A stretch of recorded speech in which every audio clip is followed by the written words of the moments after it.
It is such a beautiful morning. I hope you're going to have a great day. And I was just thinking about James 4:2 that says, "You have not because you ask not."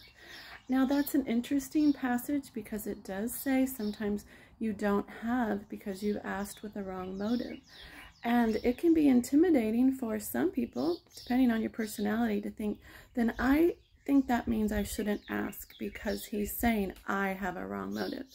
But I would rather encourage you that it means to come more often, to come more readily, to let the Lord do the sifting in our hearts, to do spiritual growth along with meeting our physical needs, so that you're not avoiding praying about the things.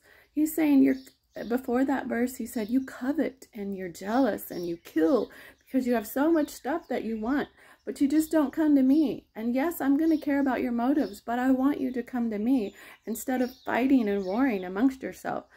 And I read that and I think our first place then is to come. If you have an issue with your home, your car, your financial needs, your food, you're paying the bills, whatever, all things that seem tangible, physical item are to be laid out before the Lord. He wants to do that. Will he sift us spiritually in the midst of it? Yes, very much so.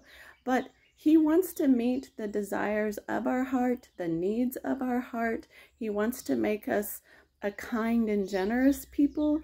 And it's not a prosperity gospel. It doesn't mean I want to win the lottery and I just want to have a good motive and you're going to give it to me. But it does say, rather than fight the battle of covetousness that's going to rain down on us because it's in our flesh to never be satisfied and always want stuff, he is saying, come to me with what you desire. Let me sift through it with you. And I just want to say it's better to let God sift through our desires than to harbor needs or desires in our heart and let them grow seeds of resentment or jealousy. One thing that I have noticed that helps me with sifting my desires as I run to him is just praying that I will have a teachable spirit. If I can encourage you to pray for one thing over your home earlier than it ever occurred to me to do, is to pray that as the church body we have teachable spirits, to pray that in our homes and as married couples and children in our homes, that we have a teachable spirit, because then when we take a verse like, you have not because you ask not, because you seek me with wrong motives, we can approach that with boldness and delight and say, I don't want to miss anything you have for me, Lord. I don't want to miss it, even if it's tangible, physical stuff, rather than covet and strive to build a big financial kingdom.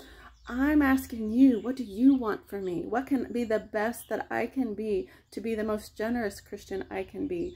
And then let him sift through our hearts and our motives and our talents and our gifts and what he's calling us to, and say, I want a teachable spirit. Because I can't imagine if I had been more teachable younger, how that might have imprinted on the patterns of my life and the habits of my life.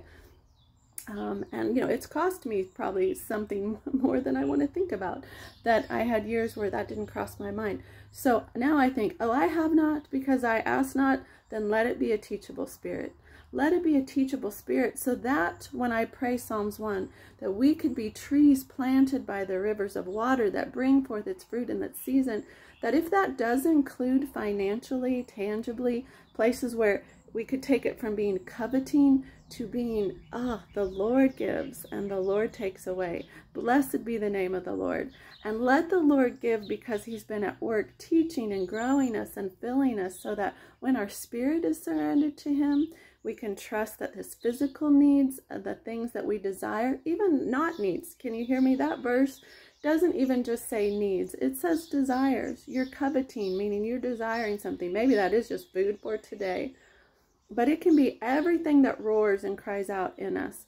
If we could be teachable and bring all those desires to him, whatever he sifts through and does and gives us, it's going to be the potential to be a great blessing to us, a great blessing to others.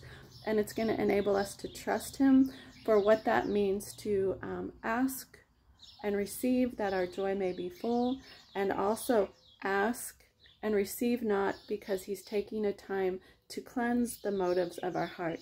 Both of those are good for our soul if we have a teachable spirit. So would you just join me when we're worried about the needs of the day, the desires of the day today, that we can trust him because he's going to sift through our soul and do what is good. And we only want his good. And I hope you have a great day.